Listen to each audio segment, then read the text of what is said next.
আমার অত্যন্ত প্রিয় একজন লেখক এবং কবি সুকুমার রায় মহাশয়ের লেখা একটা কবিতা আবৃত্তি করে শোনাচ্ছি। কবিতাটির নাম বুঝিয়ে বলা। কবিতাটি আবোল তাবোল থেকে নেওয়া। ও শ্যামা দাস, আয় তো দেখি, বসতো দেখি এখানে, সেই কথাটা বুঝিয়ে দেবো 5 মিনিটে, বুঝে নে। জ্বর হয়েছে? মিথ্যে কথা, ওসব তোদের চালাকি। এই যে বাবা চেঁচাচ্ছিলি, শুনতে পাইনি কালাকি? মামার ব্যামো বদ্যি ডাকবি? ডাকিস না হয় বিকেলে, না হয় আমি বাতলে দেবো, বাঁচবে মামা কি খেলে। আজকে তোকে সেই কথাটা বোঝাবোই বোঝাবো, না বুঝবি তো মগজে তোর গজাল মেরে গোজাবো। কোন কথাটা তাও ভুলেছিস? ছেড়ে দিচ্ছিস হাওয়াতে? কি বলেছিলাম পরশু রাতে বিষ্টু ঘোষের দাওয়াতে? বুঝিসনি তো? বেশ করেছিস, আবার শুনলে খেতে কি? বড় যে তুই পালিয়ে বেড়াস, মারাস না যে এদিকে।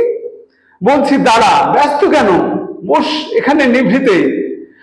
আজকালের এই ছোকরাগুলো তর্স হয় না কিছুতে। আবার দেখো, বসলি কেন? বইগুলি আর নামিয়ে, তুই থাকতে মুটের বোঝা বইতে যাবো আমি। সাবধানে আন, ধরছি দাঁড়া। সেই আমাকেই ঘামালি, এই খেয়েছে, কোন আক্কেলে শব্দকোষটা নামালি। ঢের হয়েছে, আয় দেখি তুই, বসত দেখি এদিকে। ওরে গোপাল, গোটা কয়েক পান দিতে বল খেদিকে। বলছিলাম কি, বস্তুপিণ্ড সূক্ষ্ম হতে স্থূলেতে, অর্থাৎ কিনা লাগছে গিয়ে পঞ্চভূতের মূলেতে।